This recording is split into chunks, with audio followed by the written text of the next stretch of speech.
یو داسې کهاني د کمې اورېدلو سره به چې تاسو حیران پاتې شئ، ځکه چې د ساینسدانانو د غلطۍ د لاسه یو مار دومره غټ شي چې د پوجیانو په یو جهاز باندې حمله وکړي. د دې مار د لاسه دا ټول خلک مړه شي. نو راځئ په دې کهانۍ کې ګورو چې دې مار سره بیا په اخره کې څه کیږي. کهانۍ په شروعات کې مونږ وینو د پوجیانو یعنی د ملټري ګاډي او جهازونه ځنګل کې رواني. په دې وخت کې د یو ګاډي د ټیر د لاندې مار راشي. د ګاډي خطو سره دا مار مړ شي چې کله دا ګاډي لاړ شي نو دا مار بیا را ژوندی شي.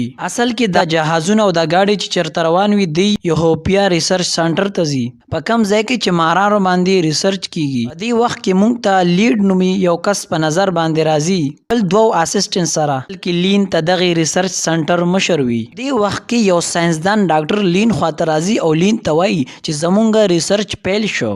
ساينسدان لین ته وایي چې مونږ له به دا ریسرچ بندول پکاري، کو دا ریسرچ مونږ چرته بند نه کو نو مونږ به ډیر لوی نقصان سره مخامخ شو. طرف ته مونږ ګورو چې بهر پوجیان او ساينسدانان د کنټینرو گیټونه کولاوهي، هم کې چې واړه واړه ماران وي دی دا ماران یو کندې ته گزاري، بلکې دا ماران دغه سنټر ته د ریسرچ د پاره راوړل شوی وي. طرف ته مونږ ګورو چې لیب کې دننه لین یو غټ مار ته ګوري.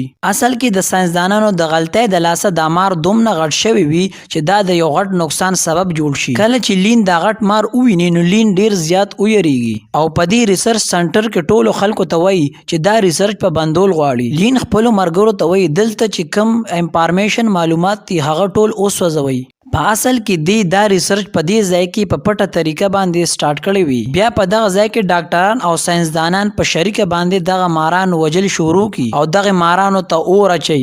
بل طرف ته مونږ ګورو چې دا غټ مار په چیمبر کې بند وي. لین د مار د مړ کولو د پاره یو بټن وخی. کله چې د مار ته ستنې وخل شروع شي نو دا مار ډیر زیات غوسه شي او چغې شروع کی. د کم سره سره چې بهر نور ماران هم چغې سٹارټ کی. په دې ټایم لین یو بل بټن اومو وخی کم سره چې مار ته اور ولګي، یعنی د مار د سوځولو کوشش کوي او ته د مار په دې اور باندې څه پروا هم نه وي. بل طرف ته مونږ وینو چې ساينسدانان او پوجیان د مارانو وجلو کوشش کوي، خو الټا دغه ماران په دې خلکو باندې شروع وکړي او دا ماران دغه یو کس وجني. کله چې لین ته او دغه اسسټنټ ته پته ولګي نو دوی هم ته دغه ځای نه منډې شروع کی. بیا مونږ ګورو چې د لیب ته کمانډوز پوجیان راشي. دغه پوجیان ته د غټ مار د وجلو کوشش کوي. څنګه چې ملټري پوجیان د غټ مار وویني نو ډیر زیات ویریږي. په دغه ټایم د غټ مار د چیمبر نه روزي او د چیمبر شیشه ماته کی او دغه یو کمانډو چې دی هغه وجني. بل طرف ته مونږ وینو لین خپل اسسټنټ او مرګرو ته وایي چې زما په لیب کې چې کوم معلومات دي هغه ختم کړي چې چاته پته ونه لګي. د ریسرچ په باره کې او دغه ملټري والا د مارانو د وجلو کوشش کوي، خو دا ماران نه مړیږي او دا ماران دومره زیات غوسه شي چې دغه ځای کې کم پوجیان د هغې په خوړلو باندې شروع کړي. بل طرف ته مونږ ګورو چې دا غټ مار د دې لیب نه وتښتي او په یو جهاز باندې حمله وکړي. دې حملې سره دا غټ جهاز چې دی راوغورځېږي او تباه شي. بل طرف ته مونږ ګورو چې د اسسټنټس او د ملټري والا د مارانو وجلو کوشش کوي، خو دا ماران ډیر زیات خطرناک شوي دي، نه مړه کیږي. د اسسټنټ ته دې ځای نه ځان وباسل غواړي. بل طرف ته مونږ ګورو چې په ځنګل کې د ملټري ګاډي په نظر باندې راځي، په کم معنی چې دا ماران حمله وکړي. دې سره ته د ملټري دا ګاډي بې قابو شي او یو غټ کمر نه وغورځېږي. بل طرف ته مونږ ګورو چې اسسټنټ ځان خلاصېدو دپاره په ځنګل کې منډې وخي. په دې وخت کې هغه غټ مار راشي او په دې دواړو باندې حمله وکړي، په کم سره چې دا دواړه اسسټنټ مړه شي. بل طرف ته مونږ ګورو چې ملټري پوجیان ځان خلاصېدو دپاره په یو کشتۍ کې کینی، خو په دغه وخت هغه غټ مار راشي او د کشتۍ کې موجود ټول پوجیان وخوري. دې سره سره په دې ځای کې چې کم ملټري والا پوجیان او چې کم عام خلک هغه ټول ته د مارانو د لاسه مړه شي او په دغه ټوله علاقه باندې ماران قبضه وکړي. ته دې نه څو کاله پس مونږ یو ګورو چې په سیند کې یو غټه کشتۍ روانه وي، په کم کې چې ډیر زیات خلک وي او دا ټول خلک ډیر زیات خوشحاله وي. په دې کشتۍ کې مونږ ته د یان په نوم یو لک هم په نظر راځي. څوک د یان پټ تصویران وباسي. طرف ته مونږ ګورو چې په دې کشتۍ کې د دوو کسانو جګړه وي، یان ورځي او دغه دواړه کسان خلاصوي. بیا مونږ ګورو چې یان په یو ځای کې ولاړ وي. دغه ټایم د یان مخې ته یو کیمره راشي او ورسره ته د کیمرې شاته یو جینۍ هم را روانه وي. د کمې نه چې دا کیمره راوغورځېږي نو یان دې نه دا کیمره راواخلي او ګوري نو په دې کې ټول تصویران د یان وي. یان دې جینۍ ته وایي د کمې نوم چې لی دی چې تا زما تصویران ولې ایستي دي، نو لی یان ته وایي ما ته د یو میگزین د پاره ستا د تصویرانو ضرورت و. ته ډېر ښایسته او سمارټ یې، ما ځکه ستا تصویران وباسل. دغه ټایم یان د لی د کیمرې نه ټول تصویران ډیلیټ کی. بل طرف ته مونږ ګورو چې په کشتۍ باندې ماران حمله وکړي او دا ماران په دې کشتۍ کې دا خلک خوري او دا خلک په کشتۍ کې ډېر زیات غوبل جوړ کی. او په دې ټایم کې لی او یان ته هم دا ماران مخې ته راشي. لی او یان ته د غځای نه منډې وخي او په منډه کې د یو کس نه تپوس کوي چې دا څه روان دي. خو دغه ټایم مار راشي او د لی او د یان مخې ته چې کوم سړی وي هغه وخوري. د کم سره چې لی او یان ډېر زیات ویریږي او د دغه ځای نه منډې وهل شروع کی. کله چې لی او یان منډې وخي په دغه ټایم ته دې مخې ته یو غټ مار راشي. یان د تبرګي په مدد سره د دې مارانو د مړه کولو کوشش کوي خو دا ماران ډېر زیات وي. په دې ټایم لی او یان بیا د دې ځای نه منډې شروع کی. په دې ټایم یو مالدار سړی یو وی آی پی کمرې ته لاړ شي او ځان پسې ور رابند کی. لی او یان او په دغه ځای کې نور خلک بهر ولاړ وي. دی هغې مالداره کس ته وایي چې موږ هم دغې کمرې ته دننه که.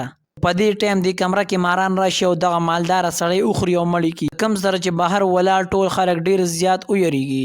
دا کم خلک چې بهر ولاړ وي په دې ټایم دې ته هم یو مار په نظر باندې راشي.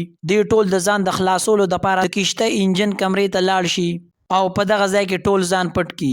یان د خلکو ته وایي چې شور مه کوئ. په کم ځای کې چې شور زیات وي نو دا ماران هم هغه ځای ته ځي.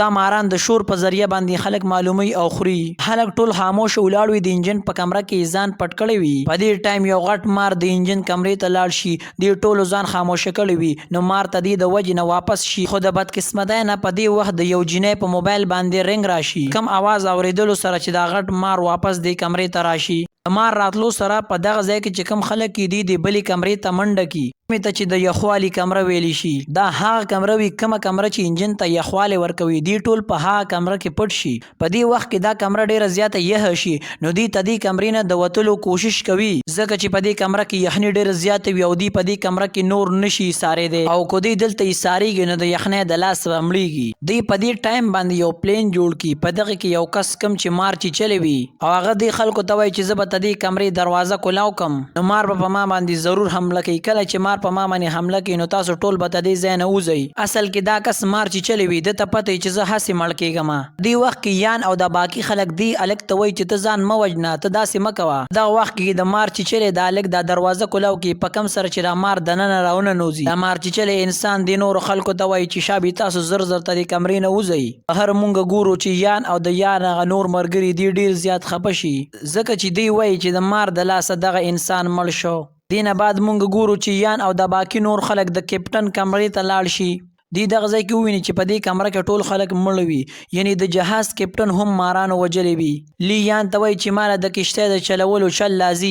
لی د کشتۍ د انجن په سټارټولو باندې ډیر کوشش وکړي. اخر دا چې لی د انجن سټارټ کی. په دې سره په دې ځای کې ټول موجود خلک ډیر زیات خوشاله شي. په دې ځای کې لی ته په سکرین باندې یو آیلینډ په نظر باندې راځي. دی آیلینډ لیدو سره لی د باقي نورو خلکو ته وایي چې موږ به د ځان د خلاصولو دپاره دغه آیلینډ ته ځان رسو.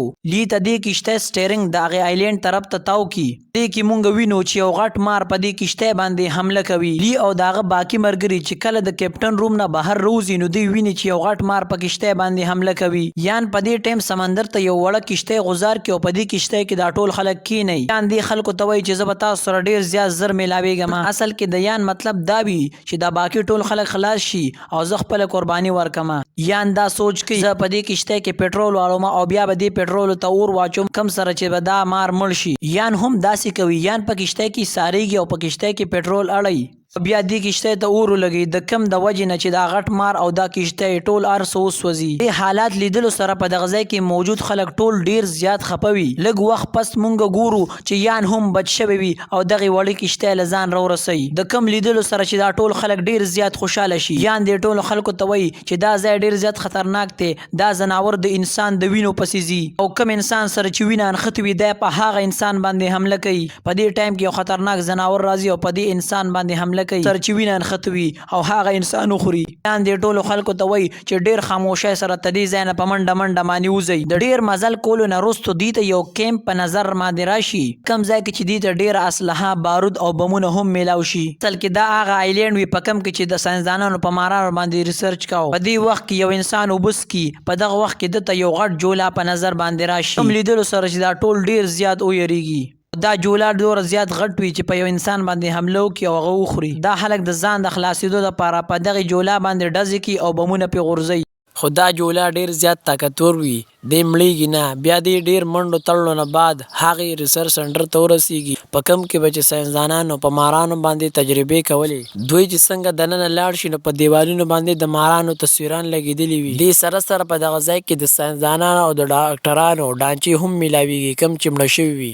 دې هر څه لیدلو سره دا یان دې خلکو ته وایي چې دا ځای ډیر زیات خطرناک دی. دغه ټایم یو کس بوټ خواته لاړ شي او یو بلپ ولګوي. کله چې دا کس لایټ ولګي نو دا یان ډیر زیات حیران شي چې آخر دې کس دلته د لایټونو د بټونو څنګه پته لګېدله. خو یان هیڅ هم نه وایي. په دغه ځای کې یان او د هغه باقي نور ملګري ډیر زیات ستړي شوي وي. دوی په دې ریسرچ سنټر کې د آرام کولو دپاره وده شي. چې دا ټول خلک وده شي نو صرف هغه انسان ویښ وي کوم چې دا لایټونه لګولي وي او دغه انسان په لیب کې ګرځي را ګرځي. ته دې مطلب دا وي چې دا انسان په دې لیب کې څه کتلو کوشش کوي. دې ټایم کې یان هم راویښ شي او هغه ګوري دا کوم انسان چې دا لایټونه آن کړي وي هغه یو پوسټر د لاندې نه یو کتاب راوباسي. اصل کې دا انسان هغه ساینسدان وي کوم چې به لی سره په دې ریسرچ سنټر کې کار کوي. ته دې مطلب دا دی چې دا انسان یو ساده انسان نه وي بلکې دا یو ساینسدان دی. بل طرف ته مونږ ګورو چې یان یو خالی کمرې ته ځي، په کومه کې چې یان مخې ته یو غټ مار راشي. دې سره یان ډیر زیات ویریږي. کله چې دا مار یان وویني او د یان باندې حمله کوي او د یان د وژلو کوشش کوي نو دغه ټایم په جوس نومي یو هلک راشي او یان ته وایي چې ته دې ځای نه ځه، زه ته د مار مقابله کوم. یان د دې کمرې نه بهر راوځي او ګوري چې د کمرې ور بند شي. نو یان ډیر زیات خفه شي او جاړي ځکه چې ته دې مار د لاسه د یان یو خوږ ملګری مړ شو. بیا دا لی راشي او یان له تسلي ورکوي. بیا یان او باقي دا ټول خلک یوې کمرې ته راشي. دې وخت کې هغه ساینسدان هم موجود وي کوم چې مخکې دې ریسرچ سنټر کې کار کاوه. په دې وخت کې یو وایرلس باندې د آرمي خبرې راشي. ته دې مطلب دا وي چې آرمي به د دې د مدد دپاره ډیر زر ځان را رسوي. نو دا یان د نورو خلکو ته وایي چې د ملیټري په راتلو کې ډیر زیات وخت دی، هغې نه مخکې موږ دا مار وژنو ځکه چې ته دې مارانو د لاسه زمونږ ډیر زیات ملګري مړه شو. دی د دغه مار د مړ کولو دپاره پلین جوړوي او یان دا ټول ملګري په دې پلین باندې پوهوي. بل طرف ته مونږ ګورو چې دغه ساینسدان راځي او دا یان وژني، خو یان ډیر زیات هوښیار وي. هغه الټه په دې ساینسدان باندې حمله وکړي او دا ساینسدان زخمی کړي ځکه چې دا ساینسدان نه غواړي چې دا مار د یان مړ کړي. بیا یان په دغه ټایم د ساینسدان نه تپوس وکړي چې ته څوک یې او زه دې ولې وژلم. دې نه بعد دا ساینسدان یان ته خپله ټوله کیسه وکړي. خو دغه ټایم یو مار راشي او هغه مار ډوره زیات خطرناک وي چې د مار لیدلو سره یان او هغه ساینسدان ډیر زیات ویریږي او هغه مار راشي او په ساینسدان باندې حمله وکړي او وخوري. د پلین مطابق په دغه وخت دا یان د مار نه مخکې منډې وهي او دا مار یان پسې منډې وهي. د یان مطلب دا وي چې زه دا مار هغه ځای ته بوځم ځان پسې چې کوم ځای کې خطرناک ځناور دي. دا یان منډې وهي او دا مار یان پسې وي. اخر کار یان هغه ځای ته ورسیږي کوم ځای کې چې دا خطرناک ځناور. یان سره په لاس کې د وینې یو بوتل وي. یان چې دا بوتل په دې ځناورو باندې ولي نو هغه مار هم راورسي او دغه ځناور دا مار مات کی او مړ کی او خوري. دې نه بعد دا ټول خلک ډیر زیات خوشحاله شي او بیا دی یو کشتی ویني په کوم کې چې ملیټري یعنی دا هغه کشتی وي چې ملیټري ته د مدد دپاره راشي. نو ته دې مطلب دا وي چې دی بچ. دوستانو که ستاسو دا ویډیو خوښ شوی نو دا ویډیو لایک کړئ او دا چینل ځان سره ضرور سبسکرایب کړئ او دا بیل آیکن پریس کړئ چې زموږ هره نوې ویډیو لومړی تاسو ته ملاویږي.